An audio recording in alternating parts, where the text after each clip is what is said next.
Hey Malgam, this is Jeffrey. It's 9:30, January 24th, Monday. 3 days, 2 or 3 days after filming episode 6, and I'm currently in post. So this is not the actual episode, this is before the episode. And I just wanted to start with this little preamble that this episode is very near and dear to me. As I'll talk about later or earlier, I guess, about how this piece is a piece of art for me. It's a piece of who I am, and I talk about a lot of stuff going on in the world of Jeffrey that I don't want to be taken as Jeffrey's life is absolutely terrible, because I'm very privileged. I'm very well off compared to a lot of other people, but at the same time, everyone has trouble, and I think that needs to be validated. So this will make much more sense later as you watch the episode, but a lot of the stuff that I talk about is really very, very true to me, and it comes from a deep spot. So take that with a grain of salt as you watch it. I don't want people to think that I'm whining or that I'm like, I don't know. But very, very excited for this episode, of high value to me, and I hope that you enjoy and that you learn something.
Hi, welcome to episode 6. It's Friday, January 21st, 9:05 p.m.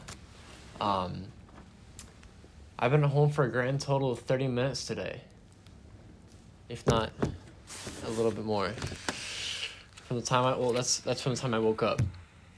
I woke up and I was out the door, and then I had school all day, and then after school I had rehearsal until 6.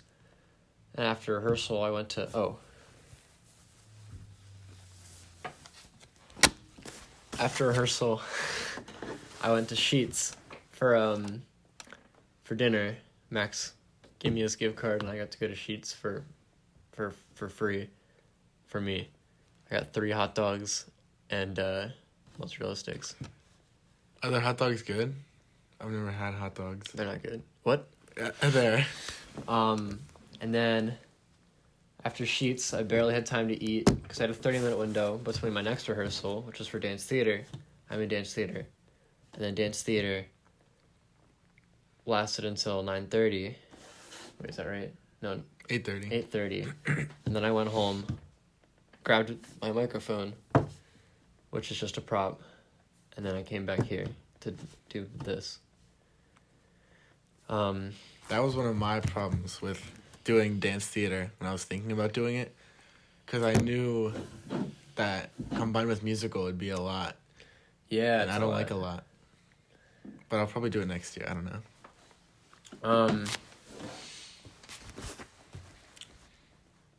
I had a bunch of stuff planned.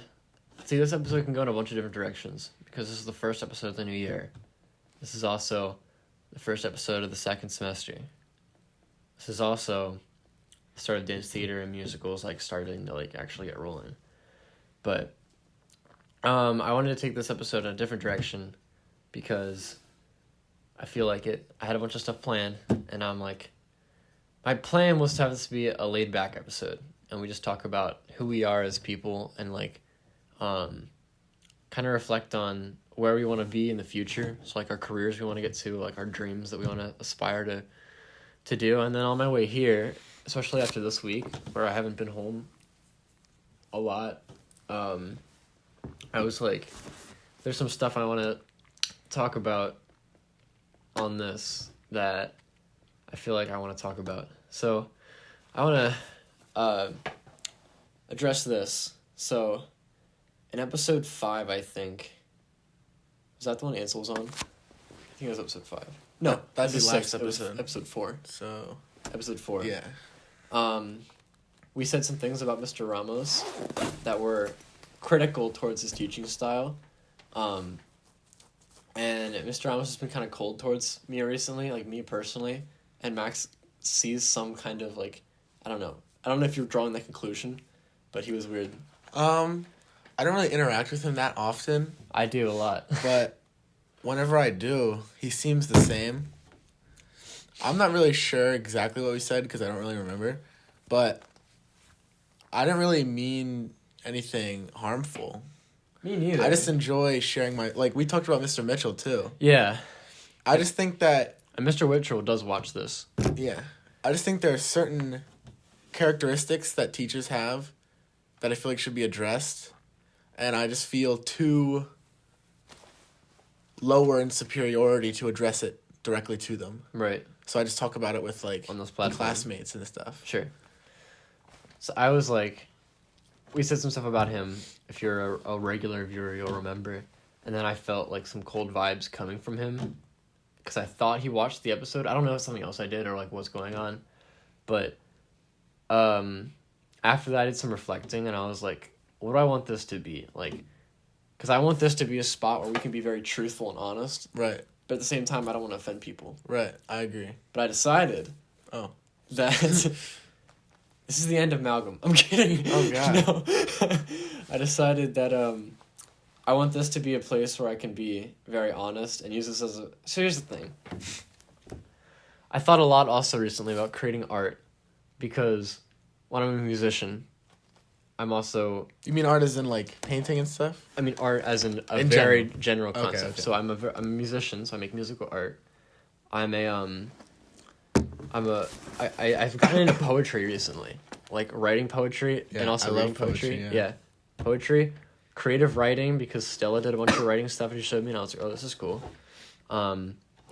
Acting and theater, I've been into that. I've always kind of been into that, but, like, more so now, at this time of year. Dancing, which is something that I've, like, dancing. We'll get to that later, but and then this podcast. I think this podcast is also kind of a form of art because we're using it to express things, and I want it to be a place where we can, like, I don't know, express how we feel in a creative way, and not be judged for it. And you can be a critic. I don't care, but like, this is honest truth. What I want to talk about on here. So that's what I want Malcolm to be. I agree. But I think there should be like limits Sure. to what we talk about. Yeah. And there have been limits. Like we've talked about different like subjects that like we could potentially talk about, and but we're gonna like, stray away from. Like maybe we shouldn't talk about that. At least not yet. Yeah. Like we're not in a place like we talk about like, what if we do abortion debate? Like are we there yet? But the biggest thing with that is not really the controversy. It's just the like it's so overdone. That's true. Yeah. So like everyone does. If they're gonna have a debate, everyone does abortion. Yeah, because exactly. it's a huge divider. So there's that. That's what I want this to be. I want this to be an artwork, a platform in which I can be honest, and you're allowed to be a critic of it. But this is who we are, or at least who I am. Mm-hmm. On top of that, I wanted to stray from that idea. Now that we've set, Malgam's a place where we create art, where we discuss about who we are, and the truths that are in our lives that we may be afraid to actually tell people face to face, or that we may be afraid to like even talk about face to face, because this is so easy. Like it's so easy to talk to a camera with my best friend in a basement about world issues. That's so easy. But I don't know. It's also kind of good because it's also easy to not tell anyone anything. It's also super easy to just keep everything inside. But I find that I saw this thing. It was like one of those dumb little Instagram things, but it was like a comic, and the comic was two dinosaurs talking to each other, and the one dinosaur said, "Dude, life is terrible," and the other said, "Do you want to talk about it?" And he goes, "No," and the other one goes, "Do you want to vent about it while I listen and nod?" And the other one, "Absolutely yes." Yeah. So that's like a really cool. I mean, I don't know. I don't necessarily need people to like have a conversation sometimes. I just need people to listen and I don't know, and just have the thoughts be heard, I guess is kind of the goal. But even if they're not heard, it's a way of expressing it that makes it feel like it's being heard. It's tangible now. Yeah. It's not an abstract thing you're organizing. Like even if 0 people watch this video, it still feels like I'm getting it out. Because we created something. Yeah. If I write it down, same idea. If I record it into my phone, same idea. Like, it's something that exists now, and it helps me develop a process in which I can actually resolve my problems. So that's what I'm doing this episode. I just wanted to. So that's the segue to the segue. I was in the car on the way here, trying to think about how I was going to go about this, but this episode is Jeffrey's episode, and Jeffrey's episode is going to be Jeffrey talking about how bad it is to be Jeffrey, and then Max can have the floor for a bit if he wants to dissect anything or whatever. One thing I want to say is, like you were talking about earlier, where it's like most people just want someone to vent to. Mm-hmm. What I like to do, I don't know how often I do it anymore, but what I used to do is when someone would come to me with their issues, which happened somewhat frequently a while ago, not so often now, but when they used to do that, I would say, do you want advice, someone to listen to, or do you want me to, like, I don't know, talk to someone about it? And, like, get actual, like, do you want me to give you advice that I know of, but not actually do anything? Mm-hmm. Do you want me to just listen to what you're saying, or do you want me to, like, fix the problem, or at least try to? And most of the time, people just wanted someone to talk to. Yeah. So, I mean, that makes sense. Like, getting it out to other people lessens the impact on yourself. Mm-hmm. But also, it got to a point that, like, I was listening to everything people... It can be bad, yeah. So I was like, look, I'm not your therapist. You have, like, the person I was talking to has a therapist. And they would tell me that they wouldn't tell the therapist everything. Okay. And they would tell me things. Uh-huh. And I was like, just talk to the therapist. I am not a professional. All I can do is listen and give bad advice. So just talk to a therapist if you have one. That's my number one rule. Sophia and I would do that, except we would do you want solutions, you want to be heard. We only had 2. So third one's also a thing that exists. But yeah, I was always taught growing up, put others before yourself. Mm-hmm. like all the time. Like live a life for others, and that kind of that kind of thinking, I think it means well, but it can be bad in extremities. There's a balance. To be self-centered is a really bad. Don't be a self-centered person. Like don't be a chach.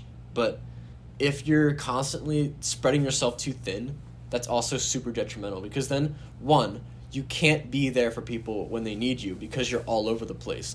And if you're spreading yourself too thin, you can't work on yourself. Therefore, you're like going to be suffering as well. So you need help, but your friends will still need help. And when they need help, you can't be there for them because of the place that you're in. I heard an analogy. It was like, take care of your own island before you like something. Sail away. I don't know. It was weird. Well, my therapist told me It's a Pinterest thing. a while ago, not recently, I don't remember, but a while ago he told me that like everyone's individual feelings are completely Valid? no No. based on themselves. So like if you're sad, it's because something is letting you be sad or making you sad.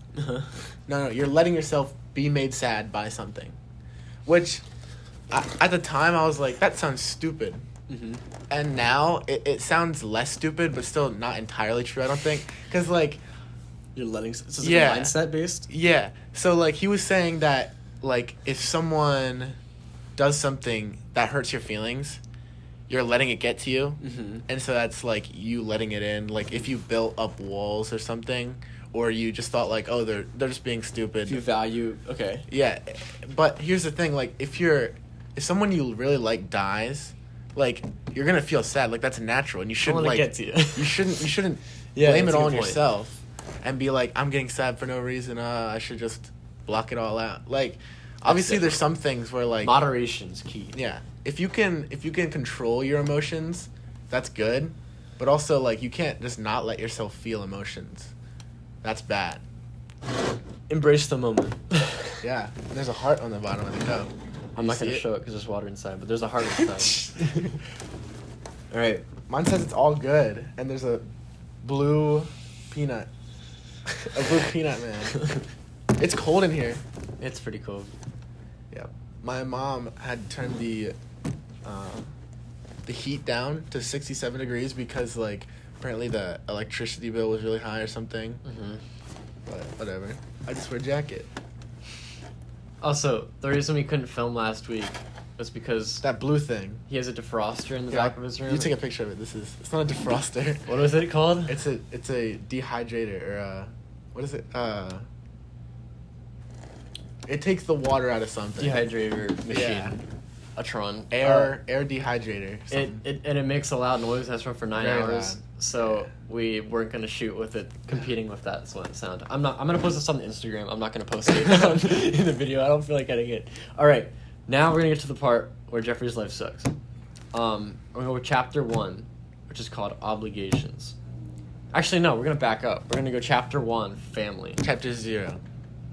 Chapter 0. Prologue. Prologue. Okay, the prologue. Being born. 0.5. Called family. I have a dad who's a good dad. I love my dad. I have a brother who's a very good brother. I love my brother. My sister isn't really home all the time because she goes to college.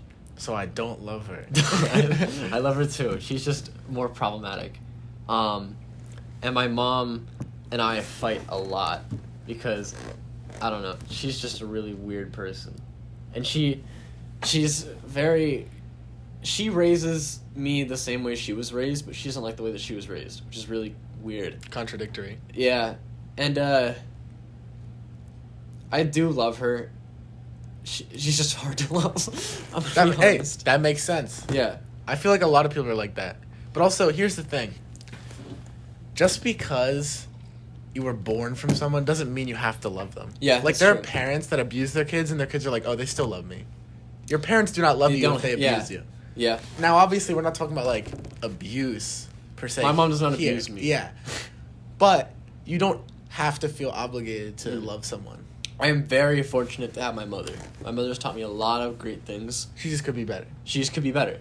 And we could all be better, but she doesn't try to be better. That's the problem. She thinks that what she's doing is right, which is bad Mhm. because it's not. Anyway, so my family is a rough situation because whenever I go in the house, there's always conflict. So I resolve that by not being present in the family. I go to my room. I'm an introvert. If you didn't know that, I feel more comfortable alone than around other people, which is weird because I portray confidence a lot. Yeah, it's like an ambivert. What's that? So, an ambivert can be two different things. It can either be an introvert that does extroverted things or an extrovert that does introverted things. Huh. Ambivert. I'm gonna look that up. Yeah, I'm not identified. It might not be exactly what I'm saying, but it's like one. It's it's just a mix, pretty much. I'm that then. That's what most people are. That's true. Yeah, that's a good point. I'm very comfortable alone, but I've learned very good social skills and how to interact with people really well because I don't know, that's good to have and know. I don't know. Anyway, so there's that. And with my family, I kind of like shell in my room and like I'm very happy there. I'm very happy in seclusion. However, they don't want me to be in seclusion, so I have to like put on like a face and go around the house every now and then. So there's that. That's my home life. Now I'm barely home. Why? Chapter 2. Chapter 1. Obligations. I had to do a project for English recently. It was like an about you slideshow, and you put photos and you did different things like, getting to know you first day, second semester. This is in English. And I had to write out all the activities I'm in. And when I wrote them all out, I realized, this is why I'm so overwhelmed. Because I do a lot. I have school, obviously, and this is my bulky semester. I have Honors Chem, I have AP English, I have Advanced Geometry CP, and then those are my 3 core classes, and I have them all in the same semester. On top of that, I'm a lead in the musical. Now, being in the musical is a very time-consuming endeavor in and of itself. If you're a lead, it's insane. Like, you don't see this side of it when you're just looking at the production, or if you're just an ensemble. Like, I didn't know this before. Mm-hmm.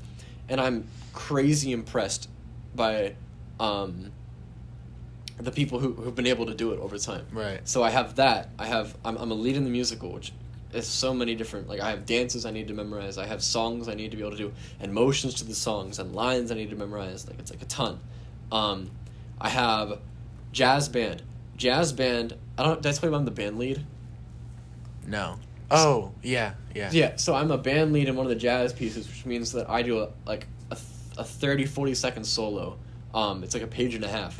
And it's a very difficult trombone solo. And I just picked up the trombone like 2 or 3 years ago. So I'm not a very practiced trombone player, but I'm pretty good compared to the other trombones. No, I'm not saying like I'm the best trombone, because they're very good trombones as well. But like I hold my own against them, and I got to be the band lead. So there's that.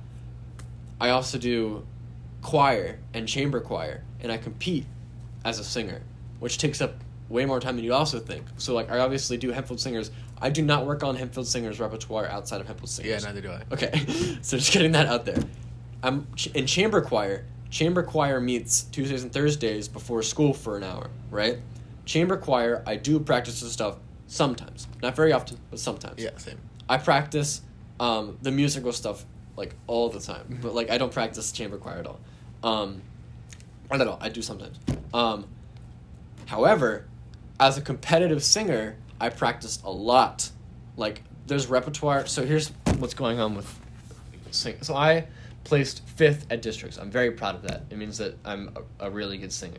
Anyway, so I placed really well at districts, which qualifies me to audition for regionals at districts. So when I go to the district festival, it's a 2-day event. One of those days, I re-audition against the people who made it into districts. So I'm auditioning against the people in districts already. Mm-hmm. They replace us. And then the top, 9 of those singers get to move on to regionals. Oh, regionals. And they have the opportunity to audition for All-State. Mm-hmm. Auditions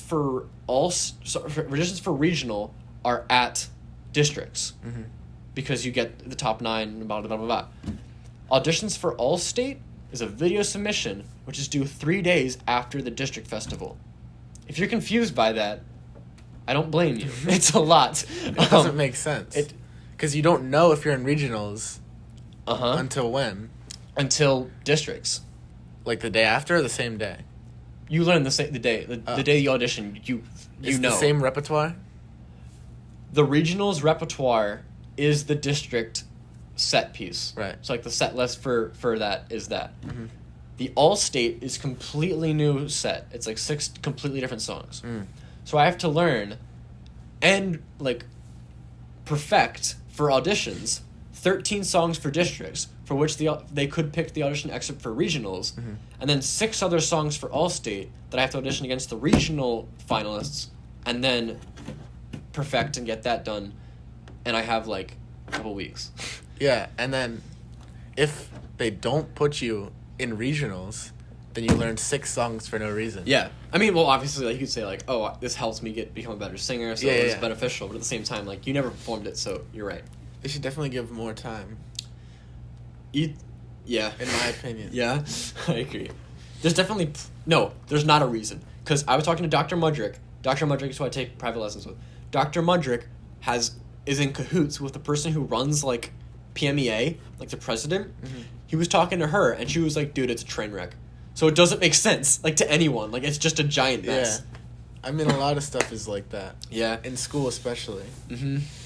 So, competitive musician, jazz, chamber, handful singers, symphonic band.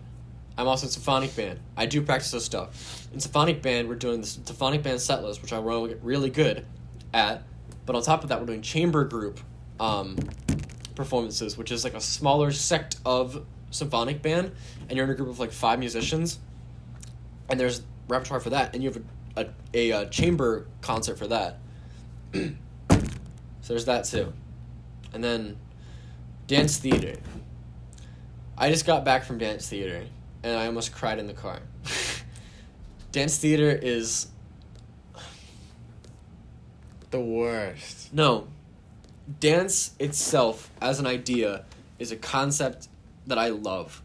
I love the idea of physicalizing art to music and syncing it together, and it's such a. I think it's beautiful. If I watch like very good dancers, I'm like, wow, that's so cool, right? Right. I'm just really bad at it. I'm not good at learning it, and this is because I wasn't given the opportunity to switch at a young age. Like, dancing naturally comes to very few people. It does, however, and that's mostly because of culture. Like, Norberto didn't take any lessons. But he was a great male dancer. Why? Probably because of Hispanic culture. Like, his family, like, they kind of, like, it's just part of the Hispanic culture is to be very fluid in dance. Part of my culture was not that. My family is not a family of dancers. That idea was never really pushed. And so, I was never enrolled at a young age. Like, a lot of the dancers at Hempfield that I compete against had lessons, and they've been, like, Mara, for example. Mara lives right there. I point the right direction. Right there. She lives right there. And she's been dancing she's been dancing for 15 years since she was 2 years old. That's crazy. I went to one of her plays once. I couldn't do it. One of her plays? No. She had like dance practice or whatever, and her mom was babysitting me. And my mom was just about to be done with work, but she wasn't yet. So when Mara's mom took Mara to rehearsal, I had to come with, and they were like, "Come on, you can come in." And there was another guy there, so it was like I was like, "All right, whatever," but like I didn't know what to do. I was just like a 5-year-old kid. Dang. So then I was like, "Yeah, this is weird." So I came back. It's super hard. It does not come natural to me at all. However, you get a lot better at it the more you do it. Like, that's one of the things that I've realized. Like, this is like the prime example of practice you get better. Because there are people who are in the same boat as me, who haven't learned from a young age, but they do it a lot, like, all year round. And because of that, they pick up stuff faster. And because they pick up stuff faster, they get better at it, obviously. Yeah. But for me, I don't pick up stuff fast. So I have to put in a lot of work in order to perfect something. And that works for, like, everything. Like, I have to work really hard to be good at my instrument. I have to work really hard to be a good singer. Like, it takes so much time to yield the results that I get. It's not natural at all. I came from a family that was musical, but, like, they didn't really push. They pushed my sister because music's for girls. They didn't push me. Like, I probably pushed her because she's the oldest as well. Maybe, yeah, but they also held me back because of that. We'll get to that another time. Actually, we'll get to it now. I wasn't allowed to audition for districts last year because my sister was doing it. No, I think it was either counties or districts, but I wasn't allowed to do it at a young age because they didn't want Andrew to not get it and me to get in, and then to crush her spirit, and then Andrew would, like, quit because Andrew was having really big self-esteem issues at the time. So, like, I understood, but now I wish I would have. I don't know. I think That's bad. we talked about this already. Yeah, on here. No, Okay, like we've talked about this. Yes. when it happened. Yeah, But like, and you were like, Yeah. that's favoritism or that's bad or. well, no, what I said, or I don't know if I said this, but what I'm saying now is, if you're gonna be a parent, you should never diminish one child's experiences in favor of another child's for any reason. Mm-hmm. Like, you should teach your kids that they should be happy if their other sibling does better than them. Yeah. Like, for example, actually, not for example, because I was gonna give an example of my brother and I. Uh-huh. I mean, I'm glad when he excels, but like, I don't really know it. Like, he doesn't really do anything that he can excel in. Like, he's good at school, but that's pretty easy to excel at if you just take like those classes and stuff. Yeah. Also, he's good at chess.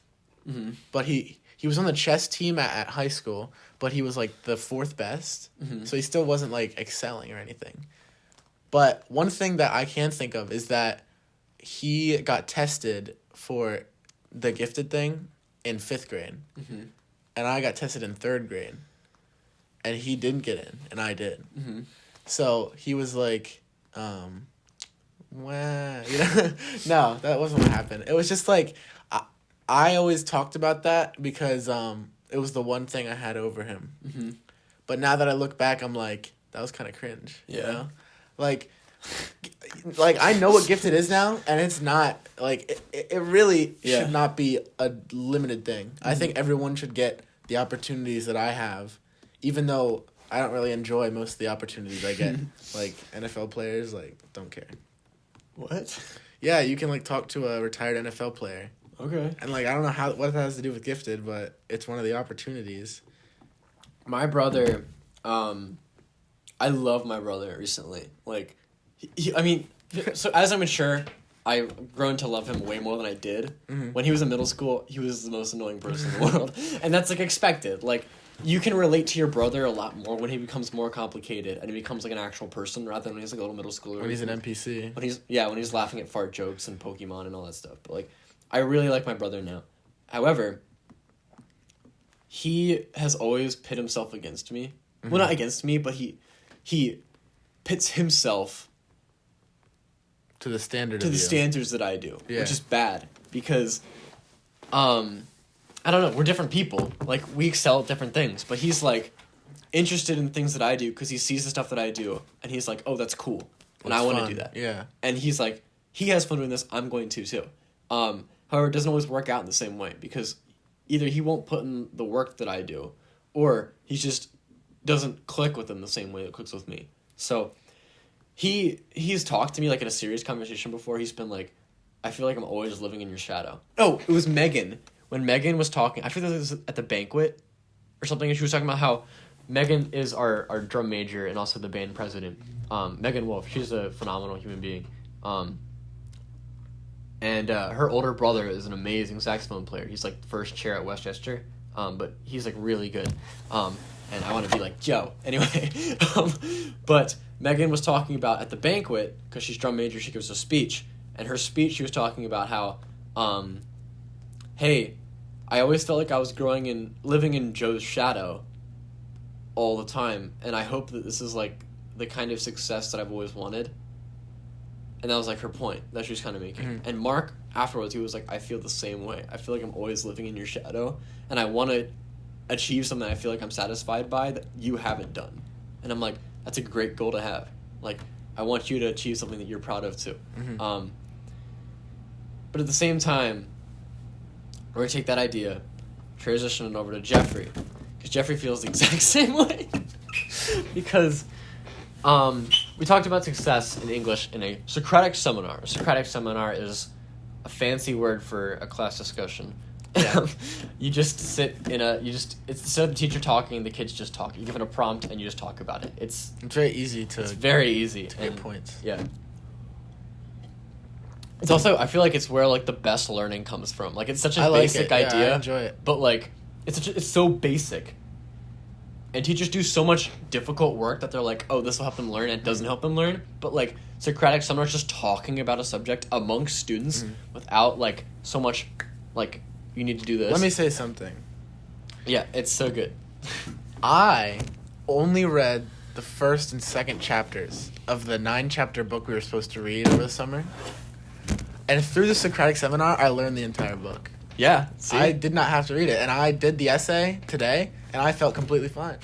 And that's just how it works. Like, I feel like, you know. There's an entire book in the Socratic seminar. Exactly. I also started reading it during the essay, and I realized, wait, I have to do an essay, so I stopped reading it. But anyway, it's a good book. Yeah, it is. What I was gonna say is that we talked about that in last episode. I don't think that Socratic seminars should be as early because I feel weird talking when I don't know the people. Yeah, around that's me. true. Yeah.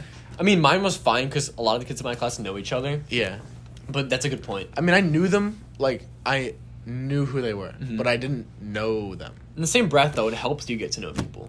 Yeah. So like it's a two-sided coin. True. I can tell a lot by what people said and how they said it. Yep. Going back to this. Chapter 2, Jeffrey's aspirations. 10,000 hour rule. No. Chapter 2. That was the chapter 2. Yeah, you're right. Chapter 2. Oh my god. Aspirations. Aspirations are who Jeffrey wants to be, and what Jeffrey wants in his ideal world. And in Jeffrey's ideal world, Jeffrey's good at everything. But here's the problem. I want to do dance theater, and I want to do chamber choir, and I want to do symphonic band, and I want to do chamber band, and I want to do jazz band, and I want to do a competitive. You know what you should do? Huh. You should just quit something.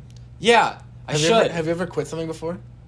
Yeah. What? Sports. I used to do a ton of sports. Do that again. That's what sports again. Think about this. Okay. Our brains work so differently. I feel like we both want That's not true. Our brains are very similar. But also very differently. Like, we both want to achieve really great things. Mm-hmm. Maybe in different subjects, whatever, but we still want to achieve it. Mm-hmm. So here's what happens. You put a lot of stress on yourself to get those things done, and then you put too much.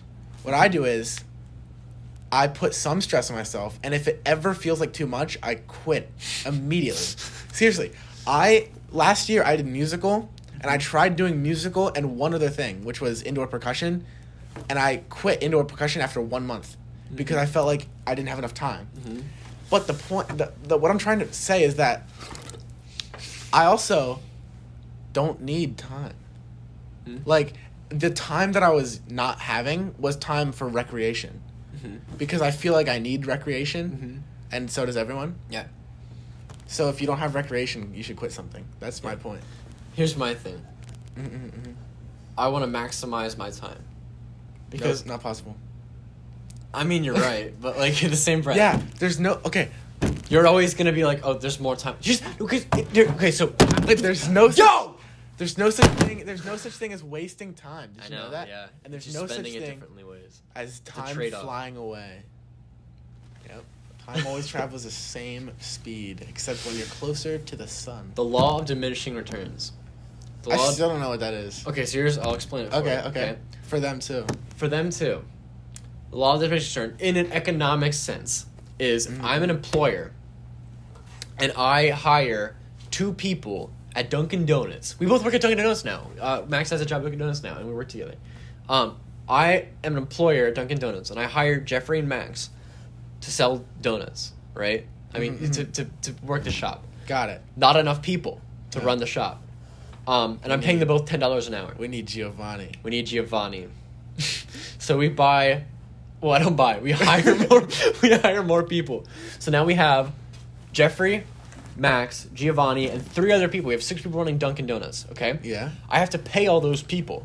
I figured out what it is now. Yeah. See. But still tell them. But if I keep hiring people in a fake world, this is not what happens. I get the job done more and more efficiently because I have more and more hands to maximize work. But that's not what happens. Because eventually, if I have 50 people running Dunkin' Donuts, I have more people to do things than I have cars going through, and I spend more money paying my employees than I do with the revenue that I actually get. Here's how this translates to Jeffrey's world in Aspirations Chapter 2. I do all these things because I want to be able to do everything. Well, no, it's not about doing everything. It's about being someone people look up to. I want people to look at Jeffrey and be like, I can do that too. Like, look at him. He did an amazing thing. I want to be that to somebody. I want to be the inspiration to do, to be a lead in musical. I want to be able to do that because Jeffrey did such a good job. I want to be a drum major because Jeffrey did such a great job at doing that. Like, I want people to excel themselves for the sake of I want people to because they want to inspire people. That's like the main crux of it. And they want to create art, and that's my thing. And my thing is that you can do that, and you can be super talented, and you can achieve whatever you want to. And I want to spread that idea because I know that there are people who have done marching band, and then I've done musical, and then I've done indoor. That's a thing. People have done those three things. No one has ever done musical and no one people can do musical and dance theater and jazz. People can do musical and dance theater and indoor percussion. No one has ever done all four. It doesn't work. What I've done, I think, is I am the busiest person I know. Everyone else I know is also busy, but they don't do as much as I do. And here's where the law of diminishing returns comes in, is because I'm busy all the time, I'm getting a ton of experience. I'm getting a lot better at things, and I'm being an inspiration. I'm being a symbol like I want to be. However, it's severely taxing on my mental health. It's also not giving me any recreation or time to sleep. My grades are also great. Like, I get A's. I'm a straight A student. And I put in the work. But here's the problem. Because I'm spreading myself so thin, because I'm doing all these different things, and because I'm being an influence in so many different ways, or at least I'm trying to be, I don't have time to be good at any of them. Like, my trombone solo in jazz band, I've been spending a lot of time being really good at that, because that's like a huge focal point where Jeffrey's like in front of an entire audience playing a solo at a jazz gig in front of people. Like, that's like, I need to know that. If I'm bad at that, that's not an option. However, with all the dances and musical, I have, like I said today, I have 30 minutes of time at home, and that's not even leisure time. Like, I don't have time to relax, and I don't have time to practice the material I'm getting. Mm-hmm. Like, I have this idea that I want to go into rehearsals knowing what I learned last rehearsal.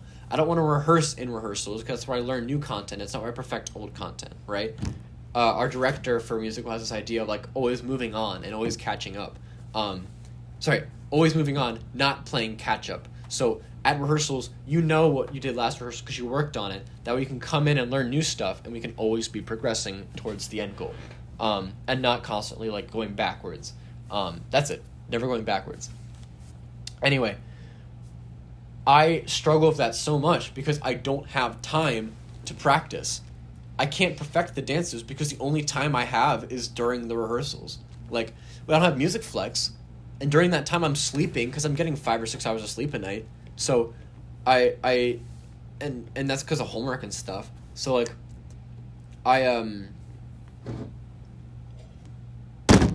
don't have time to work on things, so I'm mediocre at stuff. Like, and then weekends, like, take this weekend for example. Today's Friday, right? Tomorrow, I have to be at the school by 7 o'clock to go to county band, and then I'm done with that at 5 p.m., and then, the concert's at 5 p.m., that'll be done by around 6-ish, and then I've been invited to to see a musical for free, one that Cody's doing. He invited the lead for, called Theory of Relativity, which is a show he's doing at LBC, which stands for Lancaster Bible College, which is doing a show called Theory of Relativity that I'm going to see tomorrow at 7 o'clock. And then I'll get home maybe around whatever time I get home. And then Sunday, I have to be at work at 8 o'clock until 4 o'clock. And then hopefully I go to Sophia's, but she is not feeling well health-wise right now. So, like, she's sick. So I don't know. And her sister has COVID. So if she gets a negative test by then, I could... Tomorrow, if she gets a negative test, I can go. If Sophia's feeling bad, I don't want to go. So, I don't know. And I also have to do homework at some time, so there's a lot going on. And that's my every week. Like, that's every day of every week. I get home at 9 o'clock from school. And if that's not the case, I get home for an hour a day. And during that time, I commute for 10 minutes, get home, use the bathroom, do all like the necessities, and then I eat something. I have about 15, 20 minutes of free time. What do? I take a power nap, and then I go back to rehearsal, and then get home at 9 o'clock, do homework, FaceTime Sophia, and then go to bed, and we'll take a shower.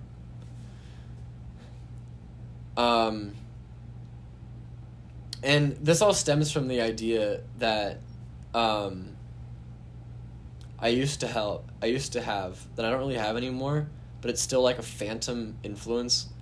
And it was like, I used to overthink a ton, and to keep myself from overthinking, I would keep myself stimulated, which is, your brain needs to be unstimulated sometimes. Your brain needs to have time to just kind of wander, and sometimes just kind of like not be stimulated. It needs to have time to just breathe. So make sure you have that time, whether that means like a moment of silence and meditation, or just like laying in bed before you go to sleep. Like, it needs that time. That's very crucial to human growth. However, I completely eliminated that element from my life since middle school. I am constantly listening to music. I'm constantly talking to someone. I'm constantly on the phone. I can't walk down from the D12 to the PAC without calling somebody. Like, I always have to or listening to music. In the car, I'm listening to music. Or NPR, because I'm a psychopath. In the shower's the worst. Shower thoughts are the worst. So I'm constantly like, I watch Netflix or listen to music in the shower, and I fall asleep listening to something too. Like, I have to constantly have some sort of stimulation to keep myself from going down like a really dark path that leads to like, is this the life? I don't know. Bo. So yeah, I'm about to solve every one of your problems. All right. Just kidding. I'm not gonna do that, but I'm gonna give you advice whether you want it or not, and I'll take the advice for the people. Here's one thing of advice that, okay, let me just say, we've already said this like infinite times, but we are not professionals. Don't. Yeah. But we're two high schoolers in a basement. Everyone can give advice, mm-hmm. because everyone has different experiences. But it doesn't guarantee that it's good advice. Yeah. So here's my piece of advice for you. Here's one piece that is part of many pieces. Here's the first piece. Number 1, don't base your outlook of success on other people's views of you. If you make yourself think that success comes from other people looking up to you, then you're never going to feel successful. Because if one person does, and I'm sure one person already has, then how many more do you need? 2, 3, 4 people? I don't know. It's never going to be enough. That's a good point. So you have to base your values of success on your own personal achievements. And it doesn't even have to be achievements. Your personal view of success can just be doing nothing. Like, there are people that live in vans that just travel the country, and they are successful. Mm-hmm. Because they're happy. They might have no money. They might, like, not eat every day. Mm-hmm. But they're happy, and they're like what they're doing. So, here's the thing. Like, you can't look at someone and be like, they're successful. Because no one is successful unless they're successful to themselves. Or at least that's what I think. It's just an opinion, really. It's all subjective. But I think, like, if I looked at Bill Gates and I'm like, he's successful, but Bill Gates looks at himself and he's like, I'm not successful, then he's not successful. Michael Jackson tried to kill himself. Elton John tried to kill himself. Yeah, Extremely successful people, but they were putting too much on themselves. Yep. Also, heard of the idea of joyful discontentment? Yeah. Joyful discontentment's the idea that you can be unsatisfied with where you are, meaning like, this isn't enough yet, Mm-hmm. but be like, I'm happy where I am. It's just not where I want to be yet. But that's always like that's the thought process. That's always that. It's always not enough. But it's always I'm proud of where I've gotten. And That's what I feel. That's how I try to be, but I get lost where it comes to the proud part. Yeah. But every now and then I'll be like, I got Tin Man. That's so cool. That is cool. And then other times I'm like, I need to get a lead next year. like Here's what I do. And this is definitely not going to work for everyone. But what I do is I have a very nihilistic point of view. Okay. Optimistic nihilism. Mm-hmm. I've talked about that so much with Everything's you. meaningless, and that's good. No. Not everything is meaningless. Nothing is meaningless. But there is no meaning to anything. That doesn't mean it's meaningless because you can give things meaning. Mm-hmm. Like people that like rocks. Yeah. They're just rocks. But it's the dumbest. No. Well, humans in their brains are like, this looks cool. Uh-huh. And that gives it energy. That gives it power. Mm-hmm. So we take things in the universe that make no sense, like gravity. Mm-hmm. We don't know why it exists. And we're like, this is a law. But it's not a law. It's just a thing that happens.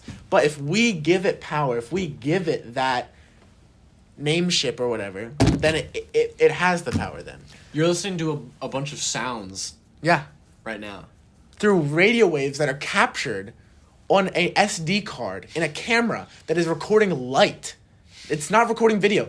A video is not what you think it is. Okay, whenever you see something, you're not seeing it. It is just light reflected off of that thing onto you. Do you ever realize that when something is completely dark, you don't see anything? That's because there's no light coming off of it and hitting you.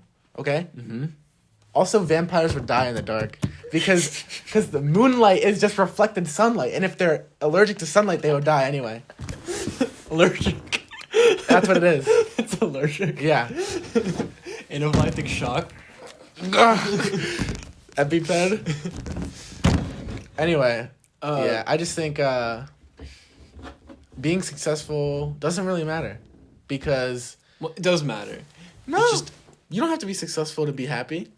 but that's your success then. No, being happy isn't successful. Do you think being happy is being successful Are you satisfied being with the life that you're living? right now? No, if you're happy. Oh, Like, if you're not successful... no, you don't have to be. Like, someone could be completely, suicidal, and they can be happy for a day. Mm-hmm. And that doesn't mean they're successful. Mm-hmm. Because they're not done yet. There's nothing in your mouth. Is there something in your mouth? Water. There's nothing in that thing. That's not true. I just drank the rest of it. Now there's not. Are you serious? You think I was just holding air in my mouth? Well, yeah. Because earlier you drank some, but it didn't look like you drank anything. So I was wondering why you did that. Just a prop. There's no water. There is water. I filled that, but mine is still full. You know why? Because I don't like water. I drink juice only. That's bad. Yeah. But not really.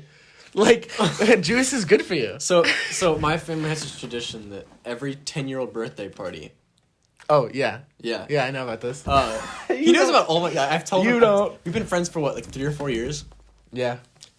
Anyway, we have this tradition, we invite people over our 10th birthday, you can invite 10 people over. And my sister invited 10 girls over, and I invited 10 boys over. Max was not one of them.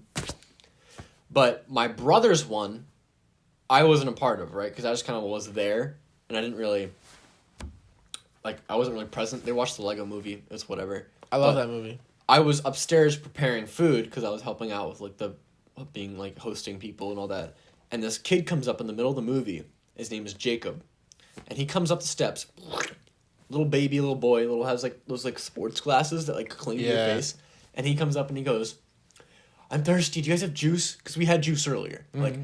Because it was I don't know. It was festive. Yeah. It's a party. There's juice and there's soda, and my mom was like, "No juice. You can have water now." It was late. It was later, so I was like, that makes sense. She wasn't just being a jerk. So she's like, "You can have water now." He's like, "What about soda?" And she's like, "No, you can have water now." He's like, "I don't drink water." We were like, what? The audacity this kid has to say he doesn't drink water. But then we found out through him telling us a story, and then my brother later telling us more, this kid actually didn't drink water. Like, he didn't like the taste of water, so at his house, he just didn't drink water. And he found the taste of water repulsing. So, he's like, he just didn't, like, imagine a food you don't like. That was his water. That's so weird to me. That's so foreign. That is weird. But also, the whole, like... Water's flavorless. No, the whole, like, time thing, like, oh, it's 8 o'clock, you can't have juice. That makes sense. I never got that. Oh, really? I don't think so. I don't really remember, because I was never... I mean, I didn't really either. The youngest I can remember, I just didn't ask for juice. I never I had just got juice. myself what I wanted to drink. Yeah, I never had juice growing up. Are we... Any? I had, like rare... I didn't have juice till I was 8 years old. But, we didn't stock apple cider and juice in our fridges like that. We had milk, and I drank a ton of milk growing up. Yeah, me too. Yeah. But it's all a scam. Yeah, that's true. But we'll get to that. Well, not really. We'll get to that. It's marketing. But we'll get to that another time. So I had a lot of milk growing up. I had a lot of water. And that's it. And Gatorade. And orange juice. We had orange juice a lot. But like that was it. And we sometimes had orange juice. Now that I'm older, I do a lot of the regulating myself. Like I'll be like, oh, it's 10 o'clock. I'm not gonna drink a cup of coffee. But But if it's like, oh shoot, I have an assignment I need to do, I'm gonna drink coffee. It's not like, oh, I need to stay up. It's like, oh, I can do this because I'm gonna be up. What happens with me is that my mom doesn't buy things she doesn't approve of. Yeah. So like the only cereal we get is plain Cheerios, and I don't eat it. What? So you just don't eat breakfast? Well, no, that's a whole other story. I started to think, I was like, you know what? Maybe if I tell her that I'll eat breakfast if she gets things I like, then I'll start eating breakfast. Because I know that I have to start eating breakfast. Does she, like, urge you to eat breakfast? Yeah. Okay. She makes me a hard-boiled egg every morning. I hate hard-boiled eggs. Don't you remember that in Mr. Mitchell's class? I specifically said, I hate hard... And I haven't told her because she's doing something nice. Yeah. And so I'm just like, you know what? I'll just eat a hard-boiled egg. But suck it up and eat it the egg. sucks. I hate hard-boiled eggs. But anyway. Did your mom watch this? No. Okay. I don't think so. But if she does... I love you, Mom. I love you. I don't like hard-boiled eggs. But what I was going to say is, I was going to say to her that, like, I would eat if she got stuff. But I realized it's not even about the food. Mm-hmm. It's about the time. Yeah. I don't eat because I don't have time. Yeah. And I don't have time because I'd rather sleep than eat. Same. And I'd rather sleep than eat because I don't sleep enough. Same. And I don't sleep enough because school doesn't wake me up at the right time. I used to eat breakfast in the morning, and I still do, but I don't eat it at home. Like, I stopped eating breakfast at home to get an extra 20 minutes of sleep, because it's approximately how much time I had allotted to eat breakfast in the morning. Right. Like, cereal takes me 20 minutes to eat. I don't know, whatever. But, so I stopped eating breakfast at home, and I started eating it at school, because they made school meals free, so I eat it there now to get 20 minutes of sleep, so... We were talking about juice. My mom gets like two bottles of juice every month or every 2 weeks, and I drink it in like the first 3 days. Really? So what happens is when you gotta comprehend that for a second. When there's like juice in my fridge and I'm thirsty, I get juice. Done. Because we don't have water, so when I was growing up, our fridge had like that thing where you put the cup in and it gives you water. Mm-hmm. So I never drank tap water. So I always thought that was weird. I thought that was tap water. No, it is, but I didn't know that. I thought it was different. I thought it was more filtered or something. Yeah. I always thought the tap water was like gross. Yeah. So now I drink it. Well, there's a filter in the refrigerator. Yeah, that's true. But there's also a filter in the sink. Some sinks. Mine, it does. Yeah. I think it's a bigger head, so I think it does. Okay. But anyway, obviously, like now our old fridge broke, so we had to put in this other fridge, and this one doesn't like the water thing doesn't work or something. I don't remember. But now at first they got like this Brita filter. You know what that is? Yeah, I do. You put tap water in it, and then you pour the water out, and I was like, that makes sense. But then we got rid of that, so now I just drink tap water, and it tastes like the same, but I'm like, where's the water? Something's wrong. Yeah, I guess it's just the ease. I don't think my brain isn't good with delayed gratification. Delayed gratification. I know. Carpe diem. Huh? There's no correlation. I guess it kind of is. I don't know why I went there. No, but it's really bad with delayed gratification. Like, I used to eat really, I still do, but unhealthy foods, I always eat them because it's so much easier. Mhm. Like, a food that is good for you, you have to cook it. You have to make it. You have to prepare it. Yeah. Something that isn't healthy for you is very easy. You just put it in the microwave. You just heat it up, do that kind of stuff, and eat it. I like the, and it's the same thing with the water. Mhm. I had to be able to just, and then I could drink it. But we don't have that anymore, so I get the juice, so it's easier. Yeah, I'm bad with it. My mom's really good with that though. My mom is like a huge part of her like wanting to be a mother is she makes fresh meals for us every evening. It's like good meals, and it takes like an hour to prepare, and she does it every day. And I love that she does that. It's really good, and if I ever want to be a parent, I'm gonna do that too. I think. However, what a not good thing is to do is to hold that over your kid's head then and say, "Oh, I did this for you." True. That's not good. Anything you do for your kids that isn't like extremely radical, they have to pay you back nothing for it because you had the kid. You are entitled by law to support them, literally. So I feel like if you give them a kidney, maybe you can be like, "Come on, give me a flower or something." But if you're like giving them meals to eat, you have to. That is literally a law. You have to do that. Mm-hmm. So I mean, yeah. Give you flowers or something. Give you a kidney. Yeah, exactly. My family used to have like family meals every night, but then my mom got divorced. Well, no, when I was 3, she got divorced, so I didn't really know it was like then. Yeah. But when she married Chuck for the first time, we started having family dinners because he's a really good cook. Okay. And he's like a restaurant manager guy, so he's a good cook, and he made food and she made food, and it was Wendy's. so good. Yeah, it was Arby's, and then it was other stuff, and that I think it's Wendy's now. But anyway, Food man. yeah, we would have those things, and then I don't remember when Xavier left for college. But that's when it stopped. I can't remember if it stopped when they got divorced or when he left for college. Did you like having family meals? I was like angsty middle schooler teen, so I was like, I just want to be in my room all the time. So not really. And they were like, come on, let's go eat. I was like, fine. And I ate, and it was fun. But I was always like, can I go now? And they're like, yeah. And I was like, all right. But now I eat in my room. You saw that. Yeah. Like, I eat every You saw meal. that. Yeah. Every meal that I have in this house, I eat in my room. Unless it's like something small. And Even like... Never mind. What? I was going to say even breakfast as a joke, but we just talked about that. Actually, I'm going to eat breakfast tomorrow. Because I have to work without you. It's my That's first going to time. be hard. Yeah. Who do I ask if I don't know something? The manager. I If Sierra's don't there, she'll help you. Who's Sierra? Blonde girl. I know her. She's nice. What? I have to check the schedule. Who's working tomorrow? But dude, you know what's weird? I looked at the schedule. She was like, "All right, can you work next week?" Which was yesterday. Mm-hmm. So no, not yesterday. 2 days ago, which meant 2 weeks from now. And she was like, "Can you work the 28th and the 29th?" Mm-hmm.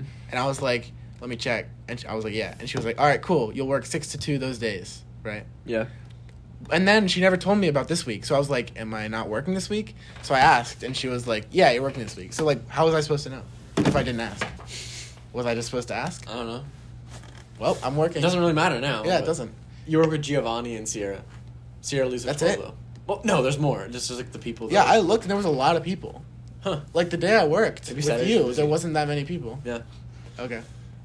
Maybe. I don't know. Here's what I'll say, though.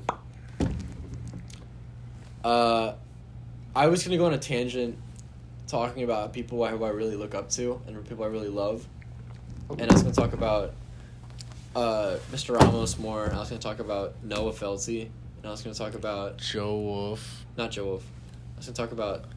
Mr. Saraceni. Mr. C, I guess. I was going to talk about my parents. And how, like... As an artist, I want to be like Noah so bad. But that's not a good metric to put myself to. Because I shouldn't try to be other people. But... I don't know. I kind of long for that. I don't know. I was going to go down that road, but I don't want to anymore. So we're not going to. I know. I was having a really rough day. Especially driving here, because I almost cried on my way here. And I am very happy right now. It's all me. You know why? No, it is. No, though. but do you know why? Because I tried to. Tried to what? Bring you up. I saw where you were, and I threw a little fishing line in. And I was like, hey. It was and all then planned. I tried to like change the topics in a way that it would bring it to like something more Stupid. okay. And whimsical. Yeah, Like because that's juice. what I do. That's my thing. Manipulation. Yeah. Yeah. Max is a good friend. I recommend 10 out of 10. You have to blur that. What? I flipped off the camera. I didn't I'm try. not blurring that. I didn't try. I know how. Vince told me. Okay. But I'm not gonna do it. You can edit it. I'll put like a... I don't know what I'll do. Who's I'll gonna probably- watch it? And who watches it that would care? Well, one, no one would have noticed it because no one's watched... Because, like, this is... What, we're at an hour now. I wanted to keep this short, by the way. Oh! No, We're at an hour right now, and no one's going to be staring at the screen tediously, and they would have noticed it. And they're gonna pause it and screen record it and send it to every worker I get. every employee. employee. But here's the thing, like, no one would have done that, but we drew a ton of attention to it by talking about Oh shoot! I could cut the whole section. No, we Okay. need this part to Right. explain why. You know what I mean? I guess I'll flip to black for a second. And then I'm just gonna be like, We'll use it as clickbait. Clickbait. You know what? I don't understand. Why? In YouTube, it shows the little things like presets of thumbnails you can use, but you can't like find more presets. Yeah. How do you? Can you scroll? No, through I it? don't know. Yeah, I don't know. What I've always done is I've gone through the video and then Find a good spot find a good spot and just screenshot it. and just screenshot and then take it back. Yeah, I could do that. For this episode, I'm trying to keep it from being us. Yeah, I know. Because I'm like, Because it went like this. It went all my episodes were us, and all yours were like a picture. yeah, and then you did the Except Christmas that- one. yeah, the Christmas one. So for this one, I'll probably what if I did the defroster? Or not Yeah. the dehydrator. What if I did that? That'd be funny. Oh, what's it called? It's definitely not a dehydrator. Dehydration machine. Air? Decompressor. No, it takes Oxygenator. water out. H2O. It's like a dehydrator, but it's like dehydrated something. I don't know. So it's 10:08 now. I have to go home, do homework, and then I also have to practice my county band music because I've looked at it like 3 times, and But that's enough. I have a concert tomorrow, and it's way more fun going into it if you know the When stuff. was I in county? 9th, 10th? Band? Yeah. The last one was Yeah, but which one did I go to? 2019 was probably 2018. Which was that? What, Yeah, 8th grade? It was middle school, yeah. Okay. That year, I didn't practice the county band once. And I was find fine. it hard to believe. And I was fine. I was fine. Delayed gratification. I worked on it that day at the county thing, and I knew the whole song. Carpe diem. Seize the day. Carpe PM. Pee whenever you want. Because, does it really matter? That's what I'll leave you with. Carpe PM. Does it Alright, really matter? that's gonna wrap up the episode. So the moral of the story is, don't try to be Jeffrey, but also try to be Jeff. No, I'm not gonna go to that. I'm gonna say. The moral of the story is success is your own. Mm-hmm.